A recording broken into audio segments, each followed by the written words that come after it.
गुजरात में मेहसाणा जिले में एक भक्त के घर में गया, उसका नाम राम भाई था।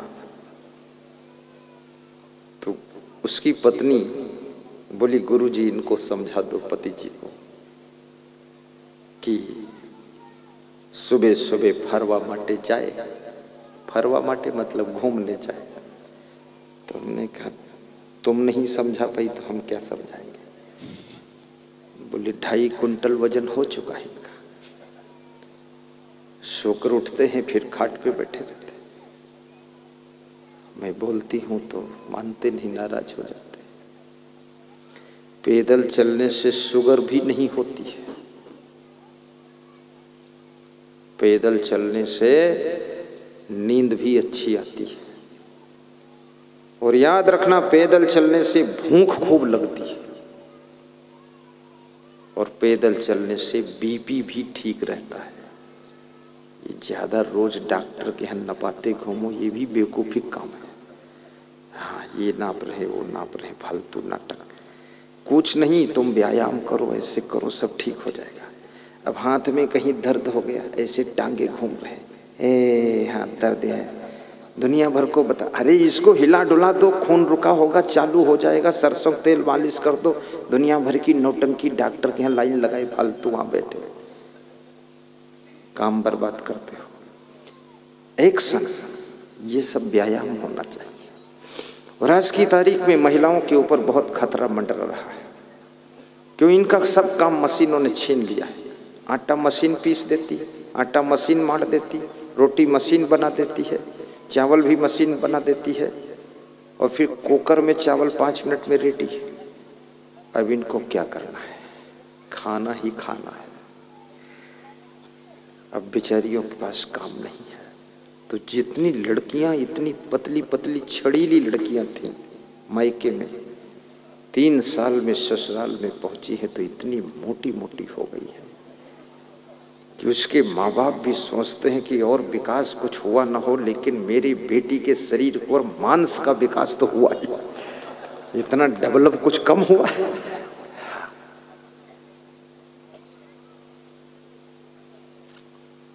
थोड़ा मकान के पीछे बाड़ी रखो, उसमें सब्जी उगाओ, 2-4 गाय भैंस पालो, बछरू भागे उसको रपटाओ, व्यायाम हो जाएगा। गाय की रस्सी पकड़कर खींचो, गाय उधर खींचे तुम इधर खींचो, खींचा खींची में सब बीपी ठीक हो जाएगा। बहुत इससे स्वास्थ्य अच्छा रहेगा। अभी नवागांव कचना के हमारे भक्त श्री संजय साहू आए, पूछे गुरुदेव आपका स्वास्थ्य अच्छा है? हमने कहा बिल्कुल कंप्लीट है। हाँ, कम खाओ, हंसते रहो, गहरी नींद सो, झट से सो जाओ और फट से जाग जाओ, कुंभकर्ण मत बनो, रात भर आंखें खोले मटकाते रहो, सोते क्यों नहीं? अभी पलारी से मैं विदा हुआ, विदा होते ही 1 मिनट में मैं गाड़ी में लेट गया और यही आंख खुली है जहां ये स्वागत के लिए आए थे। हमारे ड्राइवर साहब ने कहा कि स्वागत के लिए आ गए, तो मैं उठा, पगड़ी लगा लिया, बात खत्म है। क्यों जाग रहे हो? गाड़ी लड़ना होगा लड़ जाएगी, मरना होगा मर जाओ, चलो हटाओ बवाल, सो तो लो कम से कम।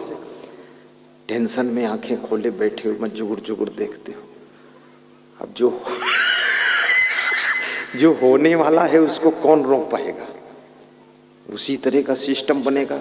गृह मंत्री राम सेवक पैकरा, आगे पुलिस गाड़ी, पीछे पुलिस गाड़ी, और एक ट्रक ऐसा आया सामने से, उन्हीं गाड़ी में ठोक दिया, उन्हीं टांग टूटी। 6 महीना पड़े रहे अस्पताल में। यहाँ रायपुर में मैं मिलने गया तो बोले गुरुदेव गृह मंत्री हूँ, पुलिस का बड़ा मैं ही मंत्री हूँ, और पुलिस आसपास लगी थी और ट्रक ने हम ही गाड़ी में ठोका और हमारी टांग टूट, कोई कुछ नहीं हुआ और सब जांग टूट गए।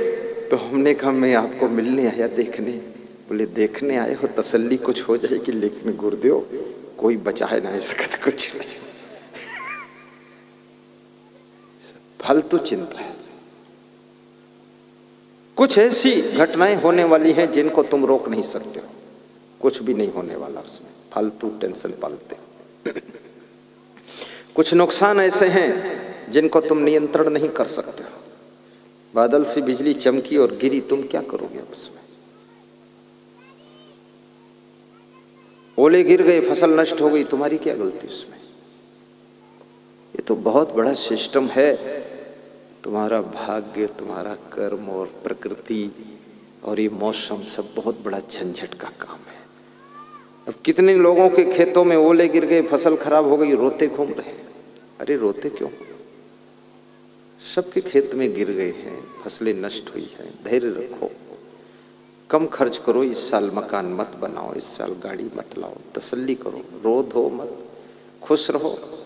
थोड़ा भोजन भी हल्का फुल्का करो, कपड़े भी नए मत खरीदो, ज्यादा कम खर्च में काम चला दो। चिल्लाने क्या जरूरत है? चिल्ल को मचाना, मर्यादा बना लो अपनी, सो जाइए फौरन और कभी धनवान हो जाओ तो दौलत राम सिन्हा की तरह सत्संग समागम में बढ़ चढ़ करके अपनी धनराशि सत्संग समिति को योगदान कीजिए कि हम ज्यादा पैसा दे रहे हैं। धनवान होने का अर्थ क्या है? तुम्हारा धन अगर तुम्हारे पास ही केवल है तो धन तुम्हारे लिए मिट्टी की बोरी है, उसको लाते घूमते रहो। अगर उस धन में से कुछ धन निकाल करके तुमने परमार्थ में लगा दिया, धर्मार्थ में लगा दिया, सेवार्थ में लगा दिया, परोपकार में लगा दिया, गरीबों के हित में लगा दिया, सत्संग समागम धर्म मंदिर धर्मशाला बनवाने में लगा दिया वो धन, तो वो धन तुम्हारा सार्थक हो गया, उस धन से तुम धन्य हो गए। कितने राजनेताओं के पास इतना धन है कि हिंदुस्तान की बैंकों में धन धरने का ठिकाना नहीं, तो स्विट्जरलैंड की बैंक में धन जमा किया। इतने चोट्टा लोग हैं, दूसरे देश में जमा किया, अचानक मर जाए तो वहीं पड़ा रह जाएगा। अपने देश में जमा करो, कम से कम मर जाओ तो मिले तो देश को। लेकिन लफंगेबाजी का धन है, चोरी चपारी का, तो यहाँ जमा कैसे करें? तो स्विट्जरलैंड में जमा है, उसको स्वेज बैंक बोलते हैं। वो जमा ही रहेगा क्योंकि उसमें तो एक एक नेता के पास इतना धन जमा है कि एक एक प्रदेश का खर्चा 50 साल उसके धन से चल सकता है। तो उसके बेटे बेटों के बेटे क्या खर्च कर पाएंगे? और ऐसी पीढ़ी आएगी बेटा पैदा ही नहीं होगा, सब गाय भैंस बांझ, तुम्हारी पत्नी बांझ हो जाएगी, वो धन धरा रहेगा। और अचानक मरोगे एक्सीडेंट में सब, जय बजरंग बली, स्विट्जरलैंड में गया पैसा। मूर्ख कहीं का फालतू काम करता है। कितना लालच खोपड़ी में भरा हुआ है और सोचते हैं उस धन से मेरा जीवन चलेगा। क्या धन से जीवन चलेगा? कितना तुम प्रयोग कर सकते हो? रहने के लिए 2 4 6 मकान चाहिए, चलो ठीक है, वो भी 10-20 करोड़ में हो गए, 100 करोड़ में। चलने के लिए गाड़ी चाहिए, तो भी हमारे देश के अंदर गाड़ी 1 करोड़ 40 लाख से ज़्यादा की आती भी नहीं, मर्सिडीज। और मर्सिडीज कोई हो गाड़ी, तुम चाहे जैसी ले लो, जब लड़ेगी तो सब नष्ट हो जाएगी। ट्रेन लड़ती है तो उसका इंजन टूट जाता है, डिब्बे सब टूट जाते हैं। तो तुम्हारी गाड़ी मर्सिडीज क्या करेगी? मर्सिडीज में मर जाओगे। उसमें कौन बचने वाला है? हाँ सुविधा है, आराम है, ले लो, कोई बात नहीं। लेकिन एक समय में तो एक ही गाड़ी में बैठोगे आप, एक समय में एक ही बेड पर सोओगे। ऐसा नहीं कि 10 कमरों में टांगे फैलाकर सो जाओगे। एक समय में एक ही साड़ी पहनोगे। अब कितनी महिलाओं को साड़ी में बहुत मोह है, 50-50 साड़ी इकट्ठा करें, पूरा साड़ी भंडार। और स्वयं जब साड़ी देखते हैं तो कंफ्यूजन में आ जाती, ये पहनूं वो पहनूं, कौन पहनूं क्या पहनूं। अपने पति से पूछती हैं आज कौन साड़ी पहन कर चलूं? पति कहता मैं तो कभी पहने नहीं, मुझको पता ही नहीं। तो खुद सेटिंग कर। अब इतनी साड़ियों का ढेर फालतू लगा रखा है दुनिया भर का।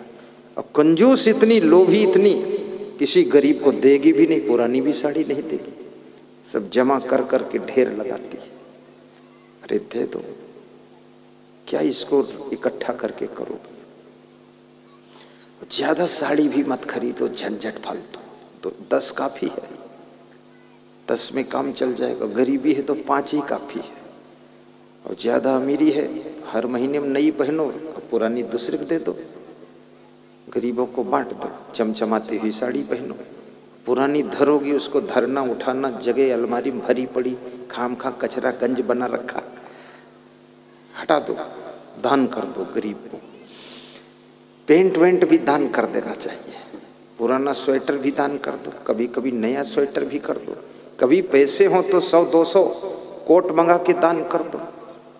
दान करने का आनंद लेना सीखो, इसमें कितना आनंद आता है। तो पैसे ना हो तो पुराना कोट भी सिल करके पहन लो। जब पैसे नहीं है तो क्या करोगे? साड़ी को भी सिल लीजिए, पहन लीजिए, 2-4 महीने और निकाल लीजिए। लड़ाई झगड़ा भी मत कीजिए, संतोष रखिए, संतुष्टि रखिए। जो व्यक्ति अपने मन को हर परिस्थिति में संतुष्ट करना जानता है, उस व्यक्ति को दुखी करने का कोई उपाय नहीं रह जाता है। हर परिस्थिति में, गरीबी में भी, अमीरी में भी मन दुखी न होने पाए।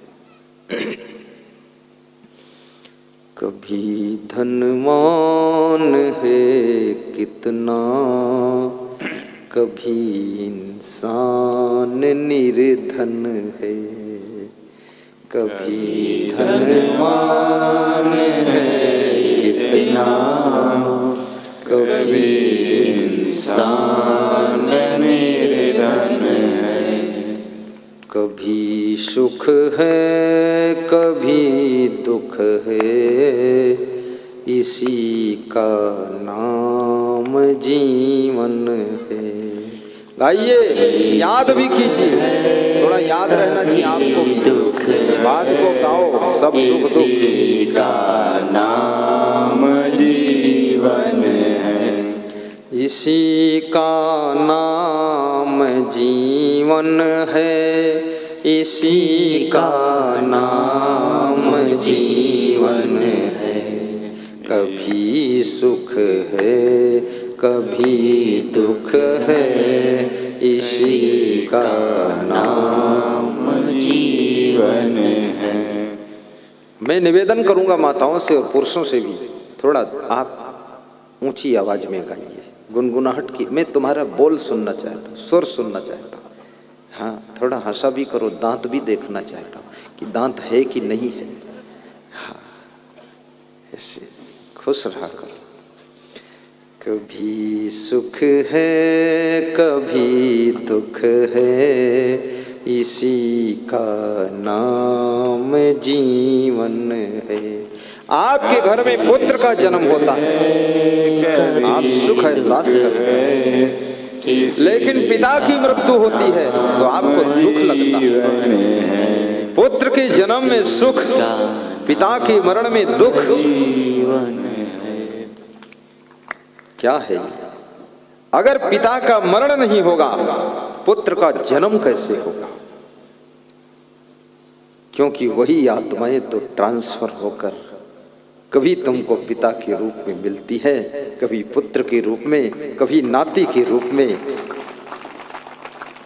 आत्मा कभी कोई नई निर्मित नहीं होती है, आत्मा वही पुरानी ही रहती है। शास्त्रो अयम पुराणो न हन्यते हन्यमाने शरीरे। आत्मा शाश्वत है और पुराना है। ये नया आत्मा, नया शरीर बनता है, नई आत्मा नहीं बनती। क्योंकि अगर नई आत्मा निर्मित हो जाए तो फिर पुरानी आत्मा को भी मरना पड़ेगा। और जब आत्मा का नया निर्माण होगा तो उसका मरण होगा, और आत्मा का भी मरण और जन्म शुरू हो गया तो इस दुनिया में अमर कुछ भी नहीं रह जाएगा। इसलिए आत्मा ना तो नई बनती है न पुरानी मिटती है, वही रहती है। और आत्मा में कुछ पुराना भी नहीं होता है न कुछ नया होता है, जैसा होता वैसा ही होता है, ज्यों की त्यों रहती है। उसी तत्व का नाम आत्मा है, जिसमें कोई बदलाव नहीं, कोई अंतर नहीं, कोई परिवर्तन नहीं, जैसी की तैसी हमेशा रहती है, उसका नाम आत्मा है। लेकिन तुम दुखी क्यों होते हो? पिता के मरण में दुखी, पुत्र के जन्म में सुखी, क्यों ऐसा होता है? तुम्हारे बेटे का विवाह हुआ, बहू का आगमन हुआ, तुमको सुख लगता है, लेकिन बहू और बेटे का छूट गया संबंध तो दुख लगता है। ये क्यों होता है? क्योंकि मिलन और वियोग का संगम है जीवन। जहां संयोग है वहां वियोग भी पीछे से आ रहा है। दिन के साथ में रात भी जुड़ी हुई है, लाभ के साथ हानि भी जुड़ी हुई है। रात के बाद दिन भी आने वाला है। गम की अंधेरी रात में दिल को मत बेकरार कर। संजय दास, समझना ज्ञान है गहरा। गम की अंधेरी रात में दिल को मत बेकरार कर, सुबह जरूर आएगी, सुबह का इंतजार कर, सुबह का इंतजार कर। परिवर्तन संसार का नियम है। जो आज तुमसे बहुत प्रेम करते हैं, कल ये भी हो सकता वे तुम्हारे सबसे बड़े दुश्मन बनकर खड़े हो जाए। जो आज तुमको कहते हैं कि तुम मेरी जान हो, ये भी हो सकता वे कल तुम्हारी जान लेने के लिए तैयार हो जाए। जो कहते हैं मैं तुम्हारा शिष्य हूं, वे 12 साल के बाद तुम्हारे शत्रु बनकर खड़े हो सकते हैं। ये जगत का खेल बड़ा विचित्र है। इसलिए कुछ भी उपलब्धि हो, ज्यादा खुशी भी मत मनाना, और कुछ भी खो जाए तो ज्यादा दुख भी मत मनाना। क्योंकि क्या लेकर तू आया बंदे, क्या लेकर तू जाएगा। मुट्ठी बांध कर आया बंदे, हाथ पसारे जाएगा।